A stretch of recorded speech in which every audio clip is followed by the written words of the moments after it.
Compliments of the season, as it's always heartwarming knowing you're there. The program is Agriculture in Focus. Agriculture in Focus is a production of Part Agro Media. Part Agro Media is all about advancing food security and agribusiness. As always, we have a bumper package coming your way today, as we will start with a Vox Pop. And what's our topic for today? We are trying to establish the nexus between nutrition and agriculture. That will form the topic of our Vox Pop and also our main interview segment. As always, after the main interview segment, I'll hand you over to Abigail Stowe for some news that you can use. Right after the news segment, Timmy Simpson will come with Common Sense Agriculture. Common Sense Agriculture is that part of the program where I usually won't let the cat out of the bag. Why? Because I want you to make sense of same for yourself. The show will come to an end with Trendle Fields. My name is Alpha Jackden. Once more, thanks for joining us. And you cannot talk about nutrition where you don't have food security. Right now, Nigerians are struggling to eat. They don't care about whether the food is being nutritious or not. So until we begin to produce food and we begin to understand our system, there will continue to be micronutrient deficiency. And it's so serious that it affects majorly children.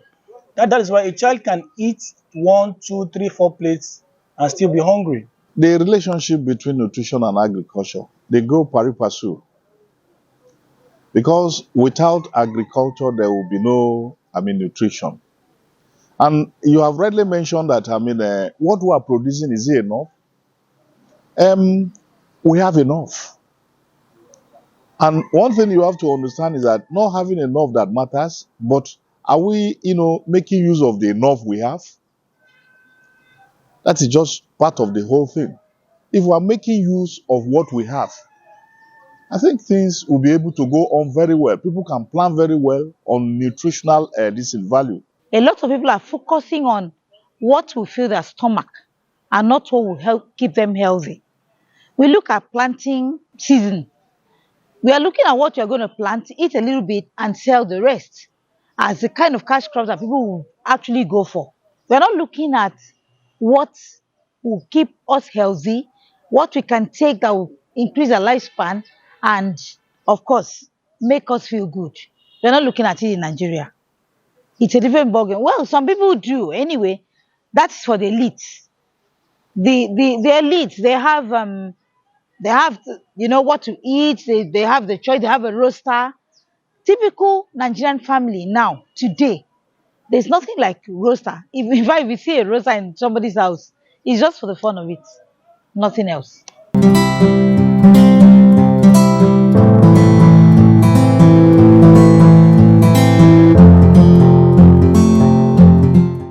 It's always a delight knowing you're there. Thanks for joining us on today's segment of the interview on Agriculture in Focus, where advancing food security and agribusiness remains our mainstay. We have a great topic coming your way. It's spectacular because it's one of those things you hardly get to hear of, but it's something that affects you and I every day. What are we talking about? We'll attempt to establish the nexus between agriculture and nutrition.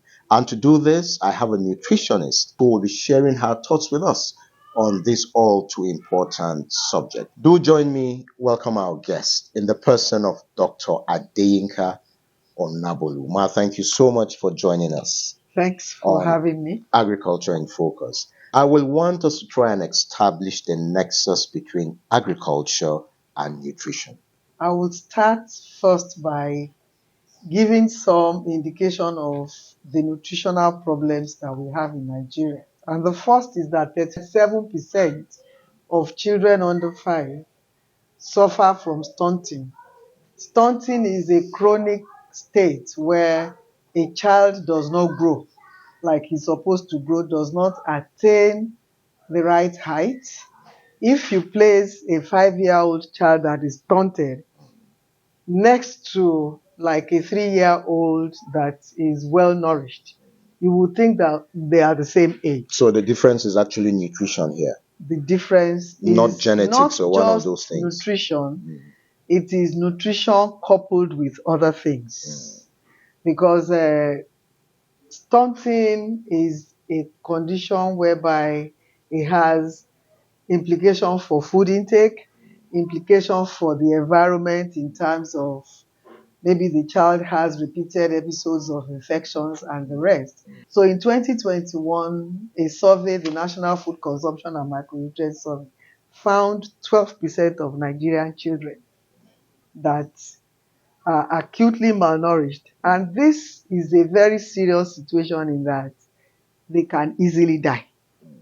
And the last one I would like to share is the fact that 25% of children under 5 years and 14% of women in the childbearing age, that is 15 to 49 years, are underweight.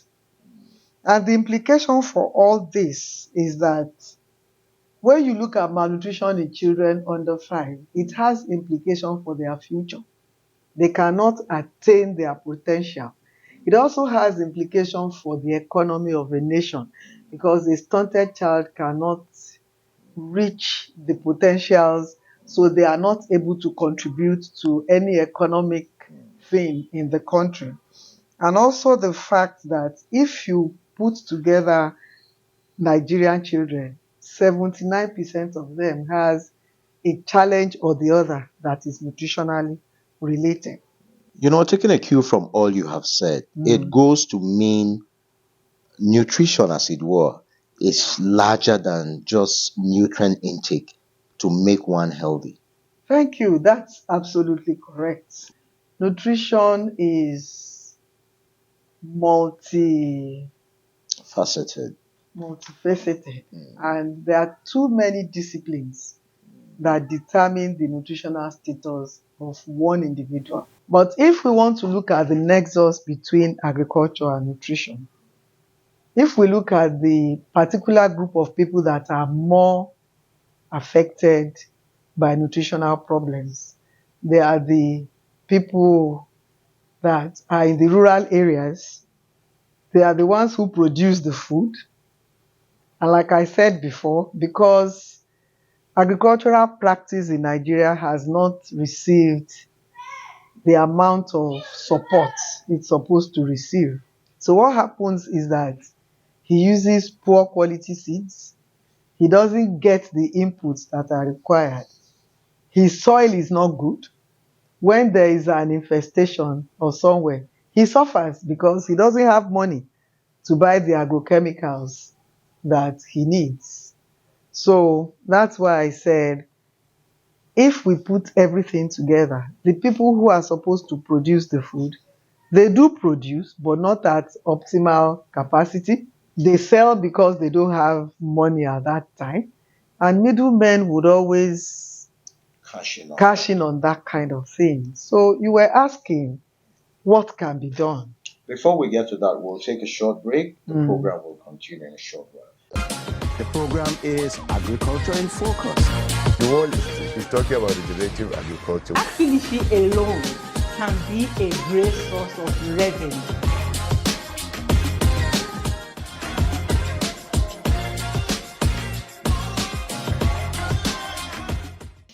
You're most welcome back. The program is Agriculture in Focus, and we are looking at nutrition and agriculture. Our guest is a nutritionist. Before we took the break, you were about to share your thoughts with us on how best these encumbrances, as it were, can be handled. Okay, thank you very much. Before I go to that, I want to articulate 4 ways in which agriculture affects nutrition or contributes to malnutrition. First and foremost, people who produce food, it affects their nutrition because they are able to produce food, and if they eat what they produce, they will have adequate nutrition. Secondly, agriculture affects nutrition in the fact that they can sell what they produce to buy what they need. But we know that most times it doesn't happen that way because they sell what they produce and there are competing needs for the money. And then off the money goes, it doesn't go towards getting a replacement for what they have sold. The other way that agriculture affects nutrition is also in terms of the runoff from agricultural production that can affect the environment and indirectly also affect people. For example, there has been a growing concern about the use of pesticides and all the rest to spray foods so that when they put their fish, their dried fish on the shelf, there are no flies. So for me, what I look at when I go to the market, if I see meat on the table and I don't see any fly trying to eat that meat, I will not buy, because it may be an indication that the vendor has already done something to it. And also the way agriculture affects nutrition for me will be money that farmers make from their produce can also go towards solving health care related expenditures. But then that will be easy when they make enough money. Where they don't make enough money, many of those health issues go untreated. And because when there are infections and diseases, the need for the body's need for nutrients is increased. So this can be an avenue for developing malnutrition when those issues are there. So I will now go to how we can actually harness what agriculture has to offer to improve nutrition. First is that government has to really ensure that every individual is food secure. And it is a good thing that this administration has actually declared a state of emergency for Nigeria's food security. Because food security is that everybody has access to the right amount of food that is needed for that person's physiological needs. You know, it's different between children, women of reproductive age, the people that are pregnant, the man that is doing real physical work. So food security means that they have access to the amount of the food, and it should be safe. Because it's one thing to have access to food, and if the food is not safe, is another problem. Then secondly, the food system must be transformed so that whatever comes from that whole process is wholesome. And I also think that it is important that we start looking at the role of women and young people. Young people, because traditionally they have seen agriculture as an occupation for the aged. It is something that doesn't bring money. We need to let them see that the practice of agriculture can actually make them quite rich. They don't have to take the whole. They can get proficiency in different aspects of the food system. And I think the last thing I would also talk about is the land use issue. Because we have so much land in Abuja. I want to use Abuja and its environs as an example. But how do people get access to those lands? The challenges of having access to land for production purposes is enormous. And there has to be a concerted effort to get that addressed. And finally, I would like to say that each person must try to produce part of what they eat. You can do it at home. Broken buckets, tires, sacks, broken bathtubs, and the rest. You can grow your vegetables. You can grow tomatoes so that those things you don't have to buy them. You focus on buying the ones you cannot produce. So I think if we really make concerted efforts, put in a lot of energy in addressing those things I've mentioned, we'll see that we solve some of these problems. All right, as we round up, I want to find out from you what constitutes a balanced diet. Well, unfortunately, these days we don't use the word balanced diet. We use adequate diet. Adequate in terms of I mentioned it earlier that you eat all the food groups. Like on a plate, you have your starchy roots that will constitute some big portion. Vegetables, fruits, animal protein, fats, and also legumes and the rest. So it's just a composite of all those one food from each of the groups, and then water on top of it will be what we should focus on. Actually, in Nigeria, we are working on the food-based dietary guidelines that will help to teach people about this. It's no longer about the nutrients, it's about the foods that you put together to eat. All right. Thank you so much. We'll call it a day at this point. I hope when that guideline is out, we'll return to you and you'll get to share same with the public. It's been Dr. Adeyinka Onabolu, nutritionist, and we have been looking at the nexus between agriculture and nutrition. I'll hand you over to Abigail's store now for some news that you can use. This program, I must add, is open to sponsorship. Thank you and welcome to the new segment of Agriculture in Focus. The federal government is working towards increasing Nigeria's current production level of coconut from over 224,000 to 500,000 metric tons by 2025. The Minister of Agriculture and Food Security, Alhaji Abubakar Kyari, said this at the weekend during the 2023 10th International Coconut Festival in Badagry, Lagos State.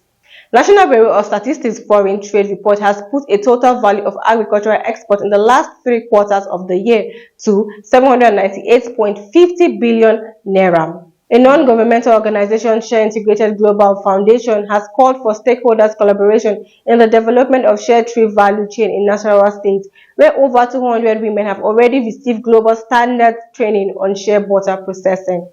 And now to the global thing.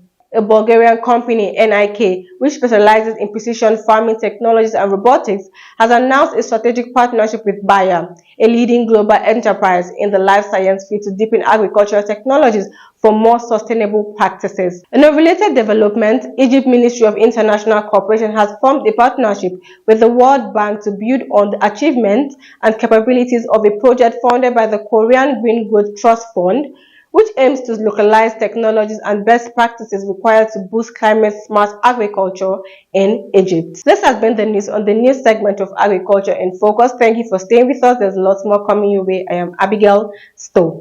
Abigail Stowe, as always, thanks very much. It's now time for Common Sense Agriculture with Timmy Simpson. Welcome to Common Sense Agriculture, our low-hanging insights into farming and agribusiness. My name is Timmy Simpson. Water is a critical input for agricultural production and plays an important role in food security. Irrigated agriculture represents 20% of the total cultivated land and contributes 40% of the total food produced worldwide. Water serves as a raw material for various chemical processes, including photosynthesis, and through transpiration, protecting the plant against wide variation in temperature. It is pertinent to know that we consume 70% of all fresh water worldwide on agriculture, of which about 1/3 is linked to meat and dairy production. More importantly, sustainable intensification of agriculture through critical investments in irrigation infrastructure and key institutional reforms helps to achieve sustainable development goals on efficient use of water as well as eliminating hunger. The common sense here is to adopt a water governance sustainability approach that is guided by the principles of stewardship, equity, and accountability. Until we come your way again, be guided by these insights into farming and agribusiness. From Agriculture in Focus, my name is Timmy Simpson. As always, Timmy Simpson, thanks for those words of wisdom. I will now hand you over to Balogun Anthony for Trending Fields. Good day and welcome to Trending Fields here on Agriculture in Focus. Now, in these segments, we'll be highlighting agricultural topics trending all across the internet. My name is Balogun Anthony, and thank you for joining us. Now, for our first trend for today, livestock farming just hit the fast lane. Livestock farming is a vital sector of the Nigerian economy, contributing about 20% of the gross domestic product and providing livelihoods for millions of people. Now, Professor Eustace Iyayi, the Director General of the Nigerian Institute of Animal Science, spilled the beans as he said the livestock industry is gearing up to be worth a mind-blowing 50 trillion naira.